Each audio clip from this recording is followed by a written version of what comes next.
हिमाचल प्रदेश में विधानसभा चुनाव के लिए वोटिंग आज सुबह 8 बजे से शाम 5 बजे तक मतदान। विधानसभा की 68 सीटों के लिए डाले जाएंगे वोट। 7,884 मतदान केंद्र बनाए गए। चुनाव में कुल 412 उम्मीदवारों की किस्मत का फैसला। 8 दिसंबर को आएंगे चुनाव के नतीजे। चुनाव को लेकर हिमाचल में बढ़ाई गई सुरक्षा। 33,000 से ज्यादा सुरक्षा कर्मी मोर्चे पर तैनात। शिमला में वोटिंग से पहले चुनाव आयोग की पहल मतदाता जागरूकता अभियान चलाया गया। प्रधानमंत्री नरेंद्र मोदी के दक्षिण भारत दौरे का आज दूसरा दिन। आज प्रधानमंत्री मोदी आंध्र प्रदेश और तेलंगाना का दौरा करेंगे। प्रधानमंत्री मोदी आज विशाखापट्टनम में 7,614 करोड़ की परियोजनाओं का शिलान्यास करेंगे। इस दौरान राज्य के सीएम और राज्यपाल भी मौजूद होंगे। आंध्र यूनिवर्सिटी इंजीनियरिंग कॉलेज के मैदान में प्रधानमंत्री मोदी एक जनसभा को संबोधित करेंगे, जिसके बाद दोपहर लगभग 12 बजे तेलंगाना के लिए रवाना होंगे। दोपहर 3:30 बजे हैदराबाद में खाद्य प्लांट का उद्घाटन करेंगे। साथ ही 990 करोड़ की लागत से बनी 54.1 किलोमीटर की रेलवे लाइन का उद्घाटन भी करेंगे। 2,268 करोड़ की दूसरी विकास परियोजनाओं की प्रधानमंत्री नींव रखेंगे। साथ ही बेगमपेट एयरपोर्ट पर लोगों को संबोधित कर सकते हैं प्रधानमंत्री। मिशन दक्षिण के तहत तमिलनाडु के डिंडीगुल में प्रधानमंत्री नरेंद्र मोदी ने किया भव्य रोड शो। सड़क के दोनों ओर दिखी भारी भीड़। हाथों में बीजेपी का झंडा लेकर जनता ने प्रधानमंत्री पे पुष्प वर्षा की। प्रधानमंत्री ने भी हाथ हिलाते हुए जनता का अभिवादन किया। गांधी ग्रामीण संस्थान के 36वें दीक्षांत समारोह में भाग लेने पहुंचे प्रधानमंत्री मोदी। परंपरागत ढंग से किया गया प्रधानमंत्री मोदी का स्वागत। इस दीक्षांत समारोह में प्रधानमंत्री के साथ मुख्यमंत्री एमके स्टालिन और राज्यपाल आरएन रवि ने भी हिस्सा लिया। 2300 से अधिक छात्रों को डिग्री भी दी गई। प्रधानमंत्री मोदी ने बुद्धिजीवियों को दी बधाई। कहा, जिन्होंने अपना पाठ्यक्रम पूरा किया है, उनके माता पिता के बलिदानों से हो पाया है वो संभव। दक्षिण भारत दौरे के पहले दिन प्रधानमंत्री मोदी ने बेंगलुरु को दी सौगात। केम्पेगौड़ा इंटरनेशनल एयरपोर्ट के टर्मिनल 2 का किया शुभारंभ। 5,000 करोड़ की लागत से तैयार हुआ है टर्मिनल। करीब 2.5 लाख वर्ग मीटर क्षेत्र में फैले टर्मिनल के गेट लाउंज में 5,932 यात्रियों के बैठने की व्यवस्था। प्रधानमंत्री मोदी ने केम्पेगौड़ा की 108 फुट ऊंची प्रतिमा का भी अनावरण किया। एयरपोर्ट पर स्थापित की गई है ये मूर्ति। 108 फुट ऊंची है। केम्पेगौड़ा में बनाई गई ये प्रतिमा बनाने में 98 टन कांस्य और 120 टन स्टील का इस्तेमाल किया गया है। एयरपोर्ट परिसर के पास करीब 23 एकड़ के हेरिटेज पार्क में स्थापित की गई है केम्पेगौड़ा की मूर्ति। पूर्व सीएम बीएस येदियुरप्पा ने 2020 में रखी थी प्रोजेक्ट की नींव। गुजरात चुनाव में पहले दौरे के लिए बीजेपी स्टार प्रचारकों की लिस्ट जारी। प्रधानमंत्री मोदी, नड्डा और शाह के नाम शामिल। गुजरात के 33 जिलों में चुनाव को लेकर सुरक्षा की तैयारियां तेज। सूत्रों के मुताबिक सेंट्रल आर्म्ड पुलिस फोर्स की 700 कंपनीज के अलावा बीएसएफ और सीआरपीएफ की 150 कंपनियां तैनात। 1 और 5 दिसंबर को है राज्य में चुनाव। आज गुजरात चुनाव के लिए कांग्रेस लाएगी मैनिफेस्टो। जन घोषणा पत्र दिया है नाम। गुजरात के पूर्व मुख्यमंत्री शंकर सिंह वाघेला आज कांग्रेस में हो सकते हैं शामिल। 2 हफ्ते पहले उनके बेटे ने भी थामा था कांग्रेस का हाथ। आज से 4 दिन के गुजरात दौरे पर रहेंगे पंजाब के सीएम भगवंत मान। 15 नवंबर तक गुजरात में करेंगे कई रैलीज और रोड शो। दिल्ली एमसीडी चुनाव के लिए आम आदमी पार्टी ने 134 उम्मीदवारों की लिस्ट जारी की। पहली सूची में 134 उम्मीदवारों का नाम। आज आ सकती है दूसरी लिस्ट। एमसीडी चुनाव के लिए आपकी 10 गारंटी। केजरीवाल ने कहा, दिल्ली को बनाएंगे साफ सुथरा, खत्म करेंगे कूड़े के पहाड़। बीजेपी का सवाल, जिन पर वारंट वो क्या देंगे गारंटी। दिल्ली में आम आदमी पार्टी ने एमसीडी चुनाव में भी सीएम केजरीवाल को बनाया अपना चेहरा। दिया नया नारा, एमसीडी में भी केजरीवाल। दिल्ली में एमसीडी चुनाव के लिए बीजेपी भी जारी कर चुकी है वचन पत्र। प्रदेश अध्यक्ष आदेश गुप्ता और मनोज तिवारी के लिए ने किया रिलीज। एमसीडी चुनाव के लिए कांग्रेस ने बनाई प्रचार कमेटी। सुभाष चोपड़ा होंगे प्रमुख। मैनिफेस्टो कमेटी के मुखिया होंगे हारून यूसुफ। बीजेपी ने केजरीवाल सरकार पर लगाया बड़ा आरोप। कहा, शराब नीति घोटाले में सबूत मिटाने के लिए सिसोदिया गैंग ने 140 मोबाइल फोन नष्ट किए। संबित पात्रा ने कहा, सादगी का तमगा लेकर सत्ता में आई थी आम आदमी पार्टी। उसने सबूत मिटाने के 1 करोड़ 20 लाख रुपए के फोन नष्ट किए। संबित पात्रा का आरोप, गोरख धंधा करने वालों को पहले ही किया गया था आगाह। पेनड्राइव में नई शराब नीति की फाइल मंगाने को लेकर बीजेपी ने दिखाई चिट्ठी। बीजेपी ने नई शराब नीति में घोटाले में 2 आरोपियों की गिरफ्तारी का दावा किया। बीजेपी का आरोप, 2 बिजनेसमैन से सिसोदिया के साथियों ने 100 करोड़ एडवांस पेमेंट लिया। महाराष्ट्र के हिंगोली पहुंची कांग्रेस की भारत जोड़ो यात्रा। राहुल गांधी के साथ आदित्य ठाकरे भी यात्रा में हुए शामिल। वायनाड सांसद राहुल गांधी के साथ कदम से कदम मिलाकर चलते दिखे आदित्य ठाकरे। बोले, लोकतंत्र के लिए लड़ रहे हैं साथ। शरद पवार भी कांग्रेस की भारत जोड़ो यात्रा में हो सकते हैं शामिल। गुरुद्वार को सुप्रिया सुले और कई एनसीपी नेता हुए थे शामिल। नांदेड़ में भारत जोड़ो यात्रा में शामिल 2 कार्यकर्ताओं को ट्रक ने मारी टक्कर। तमिलनाडु के एक शख्स की मौत, 1 घायल। एनसीपी नेता और पूर्व मंत्री जितेंद्र आव्हाण को ठाणे पुलिस ने गिरफ्तार किया। हर हर महादेव फिल्म देख रहे एक शख्स को पीटने का आरोप। 14 से 16 नवंबर तक प्रधानमंत्री मोदी का बाली दौरा। G20 सम्मेलन में लेंगे हिस्सा। राजीव गांधी हत्याकांड में सुप्रीम कोर्ट का बड़ा फैसला। नलिनी समेत सभी 6 दोषियों को रिहा करने का आदेश।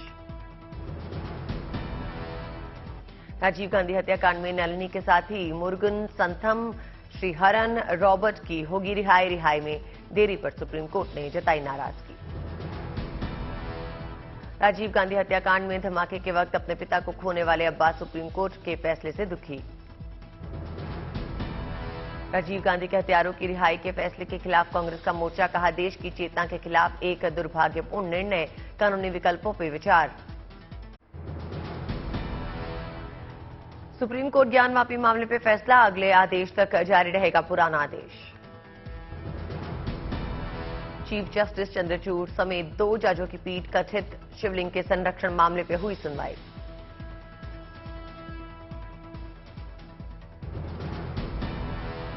सुप्रीम कोर्ट ने हिंदू पक्ष को जवाब देने के लिए 3 हफ्ते का वक्त दिया। सुप्रीम कोर्ट ने 17 मई का आदेश रखा बरकरार।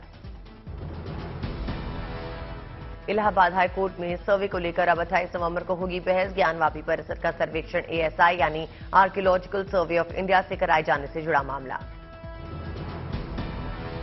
ज्ञानवापी मामले में वाराणसी कोर्ट में सुनवाई चली। वाराणसी जिला अदालत में 5 दिसंबर को होगी सुनवाई। ग्रेटर नोएडा पहुंचे रक्षा मंत्री राजनाथ सिंह। युवा शोधवीर समागम 2022 में हुए शामिल। कहा, युवा शक्ति ही देश की असली शक्ति। देहरादून में अखिल भारतीय गढ़वाल सभा द्वारा आयोजित बगवाली कौथिक मेला में पहुंचे सीएम धामी। रंगारंग कार्यक्रमों में लिया हिस्सा। जोधपुर में राजस्थान डीजी फेस्ट 2022 के उद्घाटन सत्र में पहुंचे मुख्यमंत्री अशोक गहलोत। बोले, राज्य का आने वाला बजट युवाओं को होगा समर्पित। ग्वालियर में अखिल भारतीय विद्यार्थी परिषद के सम्मेलन में पहुंचे सीएम शिवराज सिंह चौहान। किया ऐलान, अब नहीं चलेगा महापुरुषों का नाम का शॉर्टकट। जिन शहरों के नाम महापुरुषों के नाम पर हैं उन शहरों का पूरा नाम लिखा जाएगा। यूपी में बढ़ते डेंगू के मामलों पर राज्य सरकार सख्त। गोरखपुर में बढ़ते स्तर पर आयोजित किए गए हेल्थ कैंप। अयोध्या में मस्जिद निर्माण में आ रही अड़चन हटाने के लिए अथॉरिटी से लैंड यूज बदलने की मांग। इंडो इस्लामिक कल्चर फाउंडेशन ने दिया आवेदन। दिल्ली सरकार में मंत्री सत्येंद्र जैन की जमानत याचिका पर फैसला सुरक्षित। राउज एवेन्यू कोर्ट में है मामला। बिहार के भागलपुर में ट्रेन पकड़ते वक्त मालगाड़ी की चपेट में आया यात्री। गनीमत रही, बच गई जान। रेवाड़ी में भारत इंग्लैंड मैच पे सट्टा लगा रहे सटोरियों पे पुलिस ने कसा शिकंजा, कई लैपटॉप्स बरामद। उधम सिंह नगर में फर्जी डिग्री बनाने वालों का भंडाफोड़, मेघालय के विश्वविद्यालय के नाम पर बनाते थे फर्जी डिग्री। हिमाचल प्रदेश के राज्यपाल विश्वनाथ आलेकर ने रामपुर में किया लवी मेले का शुभारंभ। भारत तिब्बत व्यापारिक संबंधों का प्रतीक है यह आयोजन। झारखंड विधानसभा में खतियान और ओबीसी को 14% से बढ़ाकर 27% आरक्षण का विधेयक पास होने पर शिक्षा मंत्री जगन्नाथ महतो ने मनाया जश्न। बक्सर के अहिरौली में सनातन संस्कृति कार्यक्रम में पुलिस और पब्लिक में झड़प, जमकर चली कुर्सियां और लाठी। भोजपुरी गायक कल्लू के कार्यक्रम में पहुंची बेहिसाब भीड़, नियंत्रण करने के दौरान बिगड़े हालात, मची भगदड़। हैदराबाद में भारत के सबसे बड़े डिजिटल गेमिंग फेस्टिवल का आयोजन, आईटीसी का ब्रांड बिंगो बना snacking partner. Asian elite boxing championship में मुक्केबाज लवलीना ने रचा इतिहास। लवलीना, अल्फिया, स्वीटी बुरा और प्रवीण हुड्डा ने जीते गोल्ड। खेल मंत्री अनुराग ठाकुर ने दी ट्वीट कर बधाई। खाद की किल्लत से परेशान हुए किसान, खाद लेने के लिए लगी रही किसानों की लंबी लाइन। धनबाद में घर में 6 फीट का अजगर निकलने से मची अफरा तफरी, गांव वालों ने किया रेस्क्यू। यूपी के हरदोई में स्कूल बस डंपर से टकराई, सभी 40 बच्चे सुरक्षित। अजमेर में पुलिस के हाथ लगा शातिर कार चोर, 11 महंगी गाड़ियां बरामद, चोरी का लाइव वीडियो भी आया सामने। पंजाब के तरनतारन में एक स्कूल छात्रा ने पेश की वीरता की मिसाल, गले की चेन छीनने आए बंदूकधारी बदमाशों से की अपनी मां की रक्षा, तस्वीरें सीसीटीवी में हुई कैद। गोल्ड मेडलिस्ट नीरज चोपड़ा ने की सीएम मनोहर लाल से मुलाकात, आगामी अंतर्राष्ट्रीय स्पर्धाओं के लिए मुख्यमंत्री मनोहर लाल से आशीर्वाद लिया। चंद्रपुर में गांव वालों को बाघों के भय से मिली मुक्ति, राज्य सरकार ने 5 बाघों को दूसरे जंगल में पहुंचाने का किया बंदोबस्त। केदारनाथ धाम में 2 दिन से जोरदार बर्फबारी, पूरे इलाके में फैली बर्फ की चादर, पुनर्निर्माण कार्य प्रभावित। पिथौरागढ़ में भी जमकर गिरी बर्फ, मकानों की छतों पर जमी बर्फ की मोटी परत। दिल्ली एनसीआर में प्रदूषण का असर, सबसे खराब स्मॉग की वजह से लो विजिबिलिटी। मोतीबाग और सफदरजंग इलाके से तस्वीर सामने आई, चारों तरफ छाई स्मॉग की चादर। विजय चौक और कर्तव्य पथ इलाके में छाई धुंध, घने कोहरे की वजह से नजर नहीं आया इंडिया गेट। सड़कों पे कम विजिबिलिटी की वजह से वाहन चालकों की बड़ी परेशानी, हेडलाइट का इस्तेमाल करते दिखे वाहन चालक। दिल्ली के आईटीओ इलाके में एयर क्वालिटी इंडेक्स बढ़ा, बढ़ते प्रदूषण का दिखा असर। रूस के हमले से एक बार फिर दहल उठा मिकोलाइव, 5 मंजिला इमारत पे हुए मिसाइल हमले में 2 लोगों की मौत। यूक्रेन के राष्ट्रपति ज़ेलेंस्की ने वीडियो जारी कर हमले को कहा युद्ध अपराध। खिरसान में रूसी सेना को वापस बुलाने के लिए क्रेमलिन के प्रवक्ता दिमित्री पेस्कोव का बयान, कहा आधिकारिक तौर पर खिरसान अब भी है रूस का हिस्सा। जापान में रूस के राजदूत मिखाइल गालुजिन ने यूक्रेन युद्ध को लेकर दोनों देशों के बीच रिश्तों में आई दूरी को कम करने पर जोर दिया, कहा रूस और जापान को रिश्तों में सुधार करने की जरूरत। जर्मनी के जलवायु मामलों के राजदूत जेनिफर मॉर्गन ने कार्बन उत्सर्जन को जल्द से जल्द कम करने पर जोर दिया। इजिप्ट के शर्म अल शेख में हो रहे COP27 में मॉर्गन ने कहा दुनिया में कार्बन उत्सर्जन की समस्या में चीन अमेरिका का सबसे बड़ा हाथ। कंबोडिया की राजधानी नोम पेन में आसियान संगठन का भव्य आयोजन, कंबोडिया के पीएम की अध्यक्षता में आसियान के सदस्य देशों ने बैठक में रखी अपनी बात। इंडोनेशिया के राष्ट्रपति जोको विडोडो ने आसियान के म्यांमार संकट का उठाया मुद्दा, कहा सैन्य शासन में म्यांमार की जनता के ऊपर लगातार हो रहे अपराध। भारत के टेक सेक्टर के दिग्गजों से मिली अमेरिका की वित्त मंत्री जेनेट येलन। कहा, भारत और अमेरिका एक दूसरे के कुदरती सहयोगी। चीन में कोरोना केस में भारी बढ़ोतरी, एक दिन के भीतर 10,000 से ज्यादा संक्रमितों की हुई पहचान। चीन में कोरोना के चलते 50 लाख लोग लॉकडाउन में जीने को मजबूर। ब्रिटेन के प्रधानमंत्री सुनक से उनके आवास डाउनिंग स्ट्रीट में मिले जॉर्डन के किंग अब्दुल्ला। सुनक ने इस्लाम के पैगंबर मोहम्मद साहिब के 41वें वंशज जॉर्डन किंग का गर्मजोशी के साथ स्वागत किया। ऑस्कर विजेता फिल्म $1 मिलियन बेबी और क्रैश के निर्माता पॉल हैगिस की रेप मामले में हुई सुनवाई। ज्यूरी ने पीड़ित महिला को $7.5 मिलियन का हर्जाना देने का आदेश दिया। दिवालिया हो चुकी फ्यूचर रिटेल को खरीदने के बाद अंबानी, अडानी समेत 15 कंपनियां रेस में शामिल। फ्लेमिंगो ग्रुप और अडानी का joint venture moon retail Reliance के साथ लगाएगा बोली। नील्सन आईक्यू के मुताबिक जुलाई सितंबर में लगातार 5वीं तिमाही ग्रामीण बाजारों में एफएमसीजी प्रोडक्ट्स की बिक्री घटी। महंगाई की वजह से जुलाई सितंबर तिमाही में 3.6% की गिरावट। अक्टूबर में एसआईपीज में निवेश 13,000 करोड़ के पार निकलकर ऑल टाइम हाई पे पहुंचा। अक्टूबर में म्यूचुअल फंड्स की इक्विटी स्कीम्स में निवेश सितंबर के 14,000 करोड़ से घटकर 9,500 करोड़ रहा। मस्क ने कंपनी के पूरे स्टाफ को पहला ईमेल भेजकर आगे मुश्किल वक्त का सामना करने के लिए तैयार रहने के लिए कहा। वर्क फ्रॉम होम की सुविधा खत्म करके हर हफ्ते 40 घंटे ऑफिस में बिताने के निर्देश दिए। T20 वर्ल्ड कप में शानदार बल्लेबाजी करने वाले भारतीय बल्लेबाज सूर्य कुमार यादव की ब्रांड वैल्यू में 3 गुना इजाफा हुआ। करीब 10 ब्रांड सूर्या को अपना नया ब्रांड एम्बेसडर घोषित करने की तैयारी में हैं। अमेरिका में महंगाई दर के घटने से मंदी की आशंका कम होने का अनुमान। इसके पहले विकास दर और रोजगार दर के आंकड़े भी अनुमान से बेहतर रहे थे। वायु प्रदूषण के चलते दिल्ली में N95 mask, air purifier, indoor plants, immunity booster और एंटी एलर्जिक दवाओं की बिक्री बढ़ी।